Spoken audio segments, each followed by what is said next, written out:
The Golden State Warriors elevator play from Mark Jackson was one of my favorite plays in basketball. It actually was one of the plays that got me at first hooked to the X's and O's of the game back in 2014. A lot of creativity with that play, and it created easy shots for Klay Thompson and Steph Curry. The San Antonio Spurs was another team that kind of utilized the play at the time and made heavy use of it. And lo and behold, to my surprise, you speak of the devil and the devil appears. Just as I was making this video, I was playing NBA 2K26, and to my surprise, the Chicago Bulls whipped out the elevator play on me, caught me by surprise, and scored with Kobe White. It was like, oh shoot, they actually ran it against me. It's legitimately a fun looking play. But in a league where everything is fast paced and we have creativity to at times seeing football like plays drawn, and in a league where coaches steal plays, or maybe steal isn't the right word, borrow and expand on plays, why haven't we seen the elevator play become more mainstream?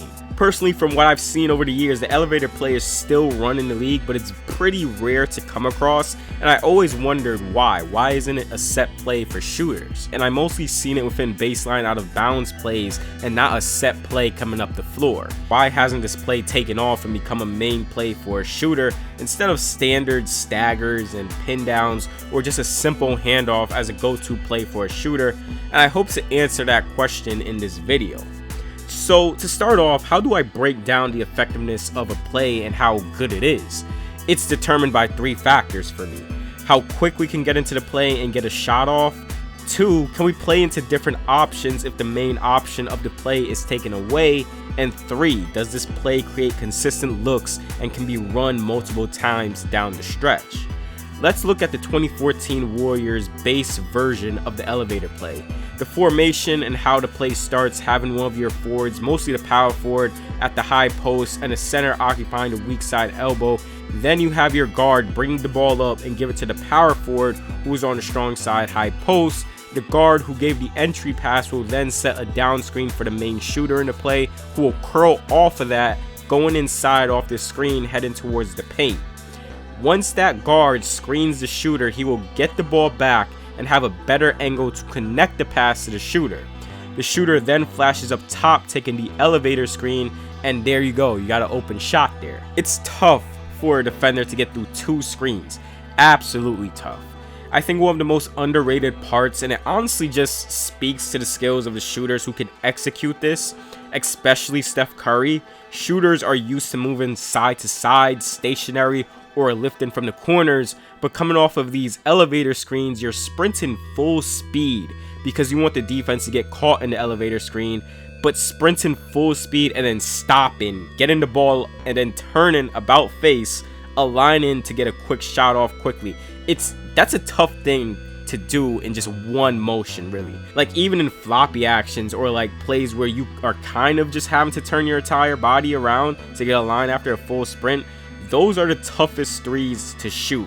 And dare I say, it's tougher to shoot those movement type shots than like deep long range shots. The elevator play also works as a baseline out of bounds play, where here the Spurs and Warriors used it a few years back, where they will stack 3 players together and have the middle player pop into the corner while the players to the left and right execute the elevator screen. The Pacers ran it in the Eastern Conference Finals with Aaron Nesmith sprinting from the weak side corner to the strong side corner, receiving the elevator screen from Check's Notes, Miles Turner, and OG Anunoby. Yeah, my man OG was just not in a great position here, but he got an open 3 out of this. You can also run the elevator to generate a shot along the wing. The Celtics execute this as a decoy, starting off with an Iverson cut for Derek White, but the play is for Jaylen Brown, who after he screens for White will pop out, head into the opposite wing, and receive an elevator screen from Holiday and Kristaps. Brown misses the shot, but as I mentioned before, just see how Brown has to catch the ball and completely turn his entire body and get in rhythm, rather than just a catch, dip, and get in rhythm. I love the process for the Celtics here for this play, but I don't think Brown was the ideal shooter for this type of shot. Let's go back and look at the base elevator play, because there are problems with the base version that makes it pretty easy to defend. I mentioned the type of shooter within this play is very important. You need a really good movement shooter here and not a spot up shooter. A movement shooter who can just adjust with bad passes and can quickly get their bodies aligned after sprinting off the elevator screen full speed. So it's very dependent on a specific type of shooter to use with this. I do believe the base version of the elevator play is just not an effective long-term play to use through the course of a game because of the lack of a secondary option off that play. It's an easy play to defend with a switch. Granted, you may be able to generate a mismatch, but given how often teams switch and are comfortable with it nowadays, as well as big men being mobile enough to at least hold their own on switches on the perimeter, defenses will ultimately adjust against it if there is a heavy dose of the elevator play used. Here the Knicks defend this well. Here you see the Hawks start in horns and have their players kind of double curling around Horford before Korver goes around and take the elevator screen. As J.R. Smith is about to get hit on the screens, Carmelo Anthony switches off his man and takes Korver, and J.R. Smith switches to Carmelo Anthony's man. The slip option is taken away as Amari drops off his man and JR gets in front of his man. Now, if JR was in those screens and was about to get over and Melo just switches, a slip would definitely be available here. So that at least is an option out of this play. But sometimes players are just quick in noticing that the elevator is coming and will quick switch out early to take that away.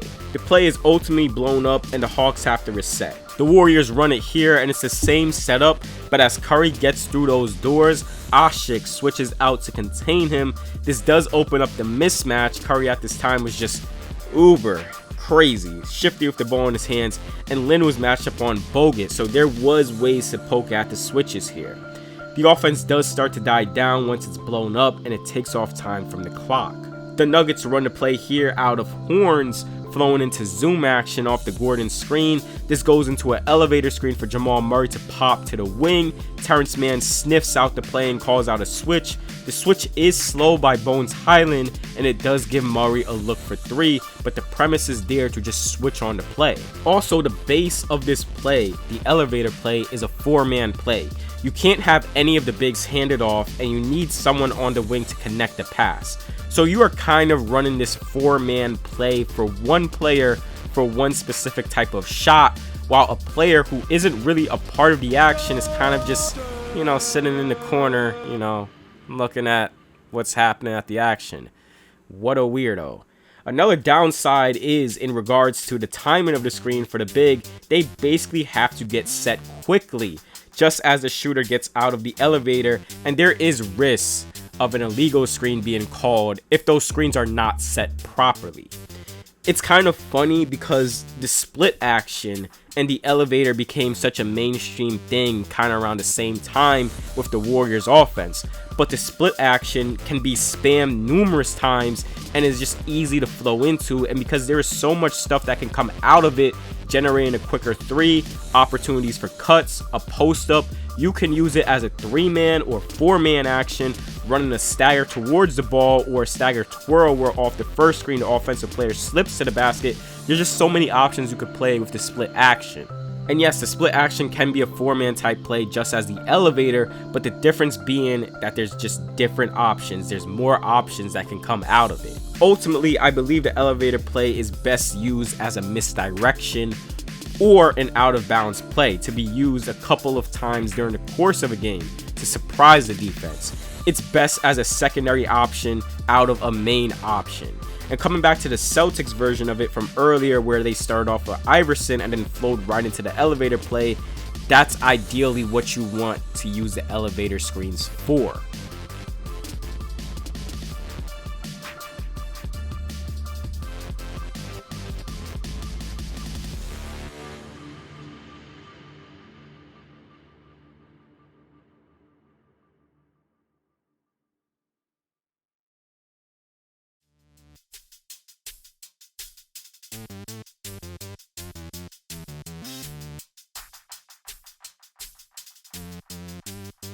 The elevator is still a good play to use as a misdirection for a shooter, but there's a ton of variables to make the play effective. I think teams would much rather run handoffs, staggers, down screens for shooters, given the different types of shots that can open up out of it compared to the base elevator play.